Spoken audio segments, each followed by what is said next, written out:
Picture this. A young man standing tall at 6'7" walks onto a television set with the confidence of someone twice his age. This isn't just any teenager, this is Barron Trump, and he's about to teach a smug TV host an unforgettable lesson about respect and family values. What happens next will not only leave the host speechless, but will also change how America views the youngest Trump. In the next few minutes, you'll witness an extraordinary exchange that proves why you should never underestimate the power of family bonds. From the moment Barron steps into the spotlight to the final jaw-dropping response that leaves the entire studio audience on their feet, this story will keep you on the edge of your seat. Stay with me until the end, because the most powerful moment comes when you least expect it. You won't want to miss the behind-the-scenes drama that unfolded during the commercial break, or the nationwide reaction that followed this unforgettable confrontation. If you're ready to witness how a young man brilliantly defends his family's honor while teaching a veteran TV host a lesson in humility, hit that like button right now and make sure you're subscribed. Turn on those notifications, because this story of dignity, family loyalty, and standing up for what's right is just the beginning of what our channel has to offer. Let's dive into this remarkable moment that had America talking for weeks. The studio lights dimmed to a warm glow as Alex Brooks leaned forward. His trademark smirk softened into what viewers might mistake for genuine interest. "So, Don Jr.," he began, fingers steepled like a chess player opening a match. "Your family's had quite the transition since leaving Pennsylvania Avenue. Tell us, how does the Trump dynasty operate when the cameras aren't rolling?" Donald Trump Jr., reclining in the leather guest chair, mirrored Brooks' casual posture, but with the ease of a man who'd spent a lifetime under scrutiny. "We're just like any other family, Alex," he replied, his voice a mix of rehearsed sincerity and guarded pride. "Sunday dinners, sibling rivalries, though ours might involve slightly higher stakes." The audience chuckled obligingly. "But seriously, Barron's the real star these days. Kids tackling NYU's Stern School of Business, while half his classmates are still figuring out laundry schedules." Brooks's eyebrows arched. "NYU? Breaking from the Ivy League tradition, was that his call?"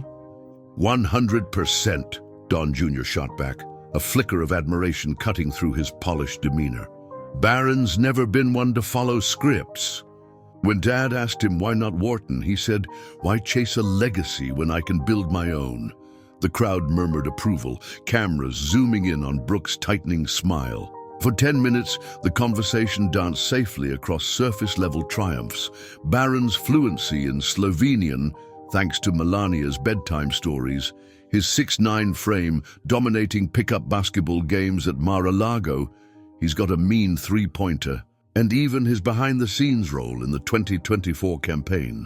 "He's got this unnerving knack for cutting through noise," Don Jr. added, leaning in conspiratorially. "Told Dad, skip the rallies, go viral on Joe Rogan, and boom, youth voter turnout doubled."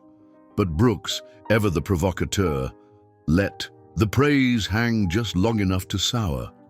"Fascinating," he purred, tapping his pen like a metronome. "But let's talk about noise of a different kind. Barron's luxury real estate venture, Trump, Fulcher and Roxburgh Capital, dissolved after 4 months, a strategic pause, your team claimed. Yet Wyoming filings show Mar-a-Lago listed as its HQ. Curious timing, relaunching right after the election." The studio's air thickened. Don Jr.'s jaw flexed imperceptibly. "Barron's 18, Alex. You really grilling a kid for chasing entrepreneurship?" "Entrepreneurship?" Brooks countered, feigning innocence. "Or a 50-mountain golf course project in Utah bankrolled by private advice from the Oval Office?" A beat of silence. Then Don Jr. laughed, a sharp, dismissive sound. "You've been digging through trash bins again, huh? Those reports are fan fiction. Barron's building something real, but let's be honest." He leaned forward, eyes glinting. You don't care about zoning permits. This is about dragging a teenager into your culture war. Typical. Brooks didn't flinch. Wars need ammunition, Don, and your brother's been generous. Voting for the first time as a Florida delegate, schmoozing foreign dignitaries at the inauguration, all while shielded from press questions. Why the double standard? Privacy for Barron, but a megaphone for the rest? The audience held its breath. On the studio monitors, a close-up caught Don Jr.'s knuckles whitening around. His chair's armrest. "You want a soundbite?" he growled. "Here's one. Back off. Our family protects its own. Always have."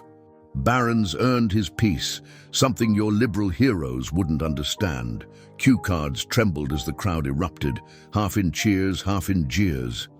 Brooks, sensing blood, opened his mouth to retaliate, but Don Jr. wasn't done. "You know what's hilarious?" he interjected, voice rising above the din. "The same people crying nepotism are the ones begging Barron for selfies at Davos. Hypocrisy's a hell of a drug, Alex." The studio's overhead lights dimmed to a brooding amber as Alex Brooks leaned forward, elbows planted on his desk like a prosecutor preparing for cross-examination. "Let's cut through the pleasantries, Don," he said, flipping through a manila folder with a theatrical flourish. "Barron's 18 now, legally an adult. Yet your family treats him like a porcelain doll locked in a cabinet. Private schools shielded by Secret Service, zero press access, not even a single interview. What are you so afraid of?" Donald Trump Jr. didn't blink. He'd spent decades fielding traps set by media veterans, but this time his shoulders stiffened almost imperceptibly, a tell only those who knew that Trump's relentless defense of their youngest would recognize. "Afraid?" he echoed, voice steady but edged with a simmering intensity. "Let me school you on something, Alex. When your kid brother gets death threats at 12 because some activist tweets his school schedule, when paparazzi try scaling fences to snap photos of him shooting hoops in the backyard, that's not fear. That's a family saying enough." Brooks smirked, tapping a grainy tabloid photo of Barron exiting a Miami Starbucks. "Come on. This is America. Fame's part of the package when you're born a Trump. You embrace the spotlight. Why deny him his?" "Embraced," Don Jr. fired back, knuckles whitening around his microphone. "I was 28 when Dad rode down that escalator. Barron had protesters outside his kindergarten. You think that's a choice?" The audience's nervous laughter died as he locked eyes with Brooks. "You want to talk denial? Let's talk about the New York Times doxing his dorm building last month. Or that expose claiming he's on the board of some Dubai shell company, which your producers knew was debunked yesterday." The host shifted, his crisp Armani sleeve brushing a sweating water glass. "Allegations get fact-checked." "Fact-check this," Don Jr. snapped, yanking a folded document from his jacket. "Cease and desist from NYU's legal team. Your anonymous source claiming Barron cheated on midterms?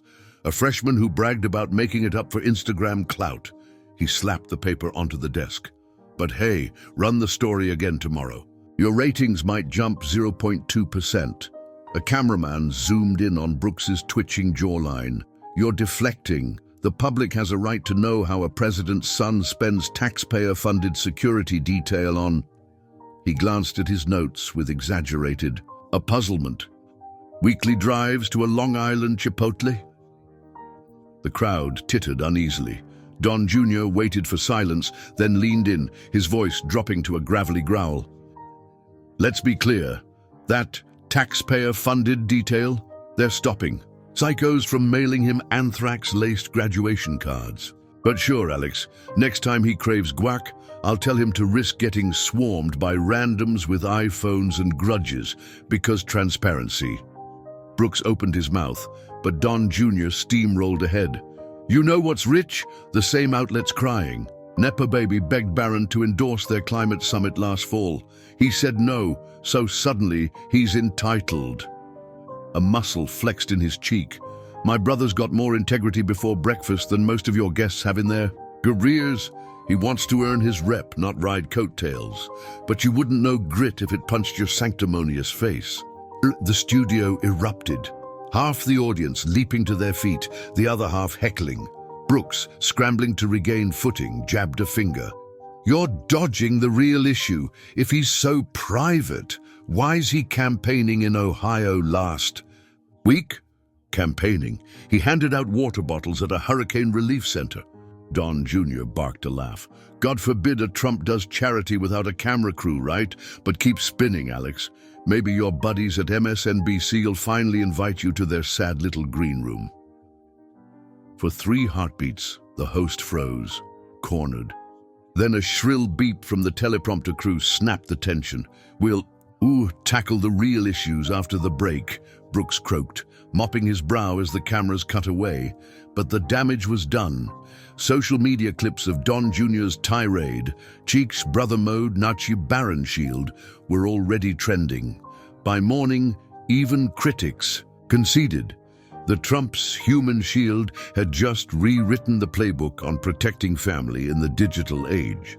The studio's atmosphere crackled with tension as Alex Brooks shifted in his leather chair, his expression morphing from calculated skepticism to barely concealed disdain. Let's talk about Barron's upbringing, he drawled, shuffling through a stack of papers with theatrical precision. Growing up in gilded towers, private jets, and now, what do they call it, the Winter White House? Must be quite the bubble. Donald Trump Jr.'s jaw tightened, but his voice remained steady. You know what's fascinating, Alex? How quickly people, like you forget that behind every headline, every snarky tweet, there's a real kid trying to have a normal life.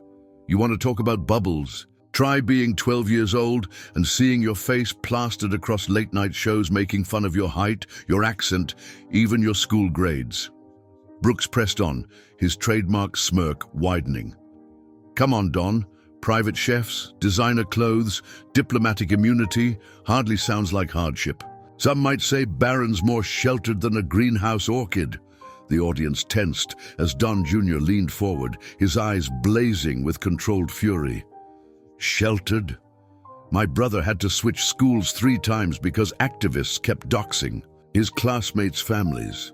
He learned to check under his car for tracking devices before he could even drive. Tell me, Alex, did your kids need Secret Service clearance just to invite friends over for birthday parties? Brooks attempted to interject, but Don Jr. wasn't finished.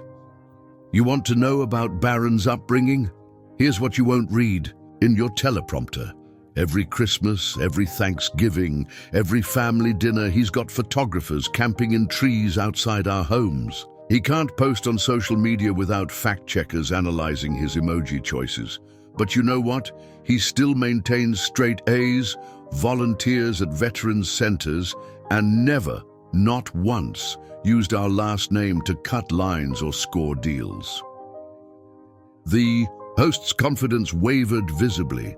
Sources say, sources, Don Jr. cut in, his voice dropping to a dangerous whisper. Let me tell you about your sources. Last month, some bottom-feeding tabloid offered Barron's high school friend 50 grand for dirt. Kid turned it down flat. Know why? Because Barron's the type of friend who tutored him through calculus, who showed up at 3 a.m. when his mom was in the hospital. That's the privileged brat your hit pieces love to target. The audience sat spellbound as Don Jr. continued, emotion bleeding into every word. Family isn't just DNA, Alex.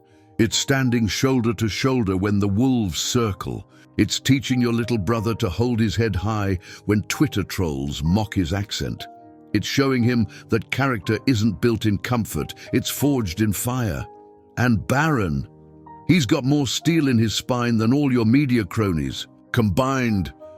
Brooks shifted uncomfortably, his script forgotten. The public has certain expectations. The public? Don Jr. laughed, but there was no humor in it. The same public that scrutinizes his college applications, his dating life, his summer internships. Here's what I expect. Basic human decency. Something your industry traded for clickbait long ago. The studio fell silent, the weight of his words hanging in the air like thunder before a storm. The studio lights softened to a muted gold as Alex Brooks rotated his chair with deliberate slowness, his fingers drumming a staccato rhythm against his notes. "Let's cut through the platitudes, Melania," he said, his voice slick with false camaraderie.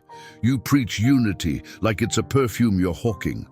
But your husband's rallies, the chants, the nicknames, the lock-her-up fever, how exactly does that square with your kindness crusade?" Melania didn't flinch. Her hands, folded neatly on the glass coffee table between them, might as well have been carved from marble. "Unity," she began, her accent sharpening the word like a whetstone, "is not about erasing differences. It is about respecting them."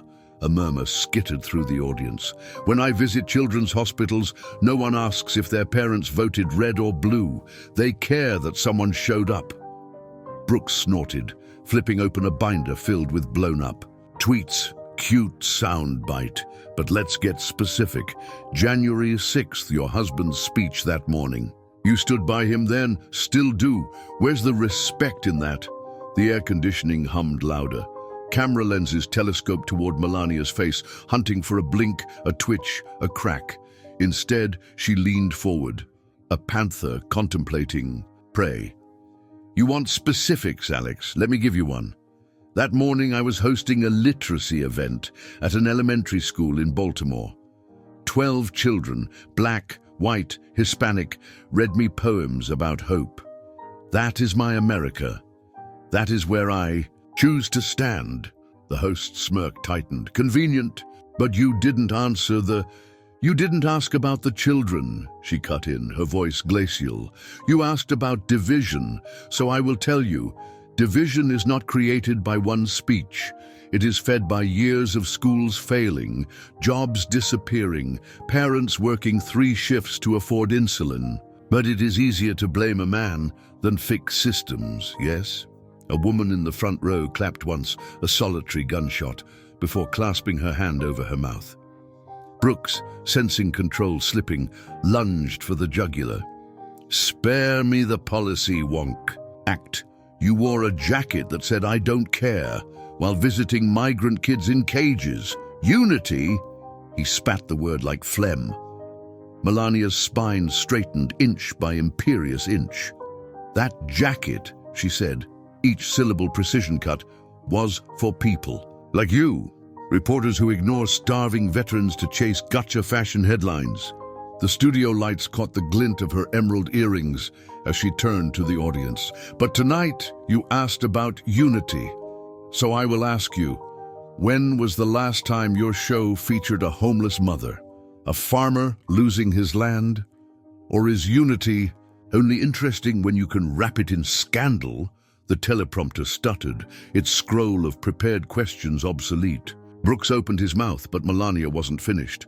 "You want my husband to unite? Start by uniting yourselves." Her gesture encompassed the cameras, the crew, the glittering skyline beyond the studio walls. Every night, same guests, same insults, same circus. Then you wonder why America is tired. A production assistant dropped a clipboard. The metallic clang echoed like a punctuation mark. Brooks, for once, had no retort, just a sheen of sweat at his hairline. The studio lights dimmed to a blood-red hue as Alex Brooks leaned across his desk, fingers steepled like a gambler, about to reveal a royal flush. "Let's cut to the heart of it, Melania," he purred, his voice slick with faux empathy. "You've stood by him through scandals, impeachments, even January 6th. But tonight I'm asking you, not the First Lady, not the political prop, just you. Do you regret marrying Donald Trump?" A collective inhale sucked the oxygen from the room.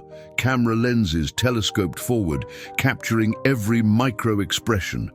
In the front row, a woman dropped her phone. The clatter echoed like a gunshot. Melania's hands, resting in her lap, didn't so much as twitch.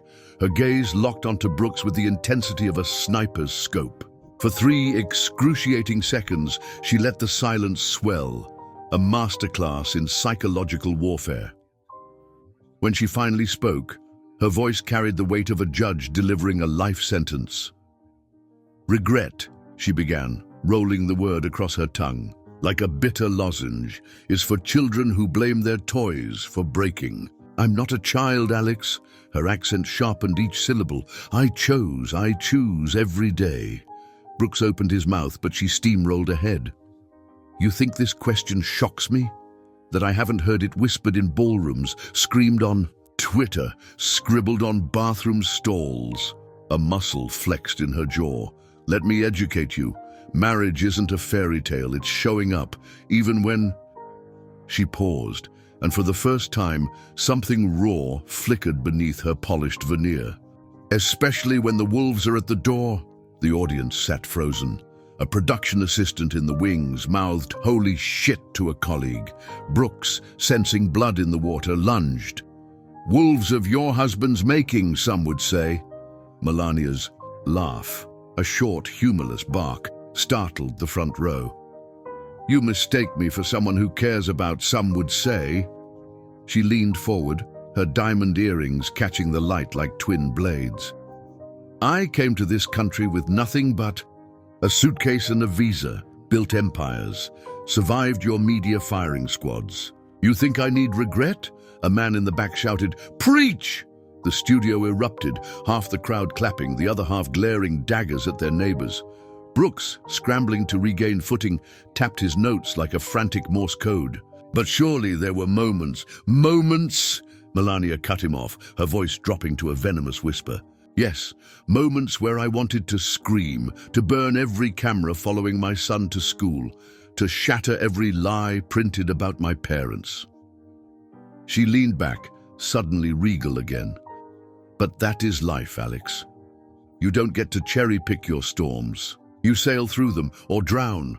The ovation was instant, primal. An elderly woman wept openly. A Gen Z influencer live-streaming from the balcony mouthed, "Yas, Queen," to her followers. Brooks, sweat glistening under his collar, attempted a recovery. "So that's your answer?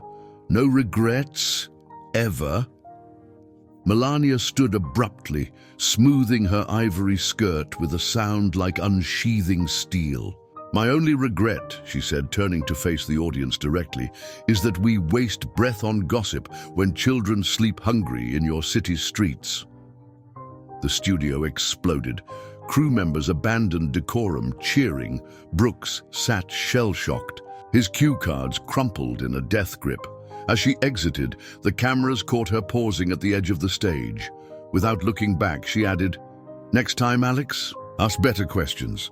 The line trended for 72 hours straight. The second the cameras cut to commercial, the studio erupted into chaos.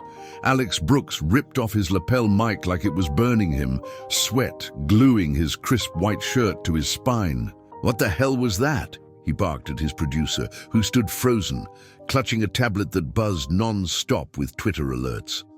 Behind them, a junior intern vomited discreetly into a trash can. Melania, meanwhile, remained seated, sipping, sparkling water from a baccarat crystal glass as her stylist reapplied her lipstick with surgical precision. "5-minute warning, Mrs. Trump," a stage manager called out, voice trembling. She nodded once, her reflection in the vanity mirror as unreadable as a sphinx. Across the set, Brooks's team huddled like soldiers in a trench. "Trending at #1 nationwide," his social media manager hissed, shoving her phone in his face. The hashtag #Brooks bleeding out scrolled alongside clips of Melania's regret answer. "We're getting slaughtered in the replies, even CNN's quoting." "Ha! Fix this," Brooks snarled, mopping his forehead with a monogrammed handkerchief. "Get legal on the line. Did we clear the marriage question? Did we?" "You insisted," the producer snapped back, jabbing a finger at Brooks's annotated script. Next to the incriminating question, someone had scribbled "gold" in red Sharpie. Near the coffee station, 2 sound techs live-streamed the meltdown to their group chat.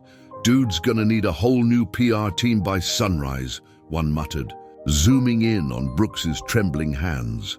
Backstage, Melania's Secret Service detail stood statue still as her communications director scrolled through skyrocketing analytics. "Ma'am," he whispered, "Fox News is offering 7 figures for an exclusive follow-up." "Decline," she said, adjusting an earring. "Let them chew on crumbs."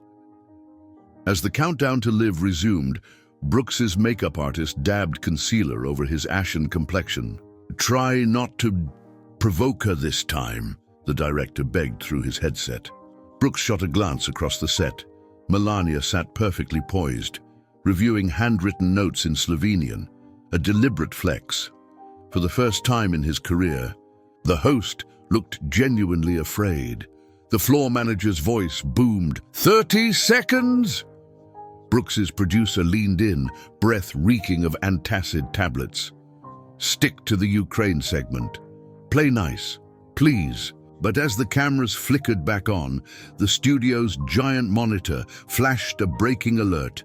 Trump GR. Tweets, "Proud of my mom." 500K likes in 3 minutes. Melania's lips curved into the faintest smile. She'd already won. By the next morning, the interview spread like wildfire across America. Facebook and Twitter were filled with people talking about how Melania stood up for her family. Everyone had something to say, from regular folks at home to famous TV personalities. Morning shows couldn't stop playing clips of the interview over and over again. Fox News praised Melania for her grace and strength, showing the moment when she put Alex Brooks in his place. Other TV channels brought in experts to talk about whether reporters should ask such personal questions. Even local news stations joined in with anchors debating if Brooks went too far with his questions about her marriage. Older viewers called into radio shows to share their thoughts. Many praised Melania for keeping her cool when faced with tough questions. "That's how a lady handles herself," said one caller from Florida. Others remembered how different things were when reporters showed more respect to people's private lives. The story touched everyone's heart, from grandparents to their grandchildren. At senior centers across the country, people gathered around TVs to watch the replay, nodding in approval at Melania's dignified responses. "She showed them what class looks like," became a common phrase at bridge clubs and community centers. Alex Brooks returned to his studio the following week, the set unusually stark without its usual parade of flashing graphics. Dressed in a somber navy suit, he addressed the camera with uncharacteristic gravity.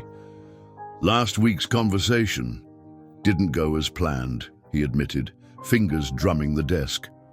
A montage played, Melania's crisp rebuttals, the audience's roaring applause, his own faltering smirk. "I pushed hard," he continued, "but perhaps crossed lines that shouldn't be crossed." Behind him, a screen flashed headlines: "Brooks' blunder when interviews become inquisitions," and "Melania's masterclass, why privacy isn't weakness." The segment ignited a wildfire across media circles. The New York Times ran an op-ed titled "The Death of Decency When Talk Shows Become Gladiator Arenas," while conservative outlets hailed Melania as the Iron Magnolia, blooming in silence. Parenting blogs dissected her "Regret is for Children" line, with one viral post urging, "Teach your kids to own their choices like Melania." Late-night hosts, initially eager to mock Brooks, pivoted to broader critiques. "Since when did hard-hitting journalism mean harassing someone about their marriage?" demanded Myers. "Next week, I'll ask Kamala Harris if she regrets law school." Brooks's ratings initially spiked. Morbid Curiosity drew 12 million viewers to his follow-up episode. But advertisers soon fled. A yogurt brand tweeted, "We prefer cultures that don't exploit personal trauma," sparking a 24-hour boycott trend. By month's end, Brooks's show was quietly moved to a graveyard time slot, replaced by a rerun of 90s sitcom throwbacks. Melania's interview became required viewing in unlikely places. Ivy League communications courses added it to the syllabi. Case study, neutralizing hostile narratives. Corporate trainers used clips to teach CEOs the art of the non-answer. Even the Pentagon analyzed her tactics. A leaked memo cited her strategic silence as a model for handling cyber attacks. But the true legacy emerged in living rooms nationwide. Grandparents replayed the interview for grandchildren, pointing at the screen. See how she kept her cool. That's real strength. Teenagers adopted her "I don't owe explanations" line as a mantra against schoolyard bullies. At a Michigan town hall, a farmer facing bankruptcy echoed Melania verbatim, "Regrets for folks who don't take responsibility. I'm replanting."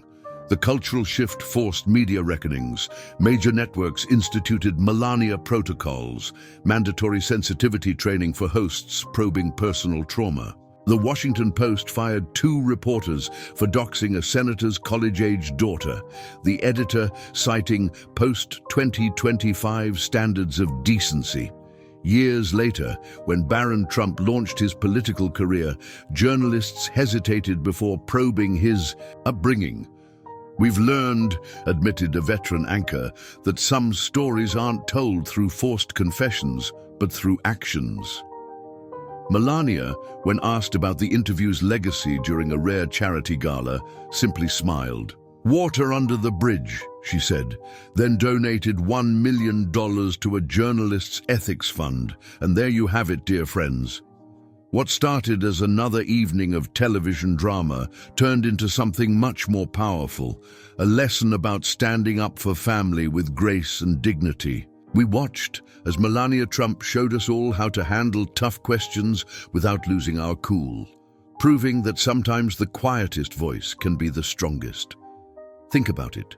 In a world where everyone's shouting to be heard, she chose to speak, softly but firmly. She didn't just defend her choices, she showed us all how to face criticism with our heads held high. It's a reminder that we don't need to yell or fight to make our point. Sometimes, like Melania showed us, all we need is confidence in our truth and love for our family. This story isn't just about a TV interview gone wrong. It's about standing up for what we believe in, protecting our loved ones, and doing it all with class.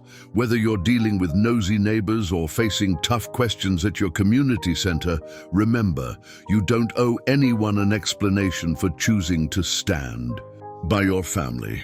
If this story touched your heart, don't keep it to yourself.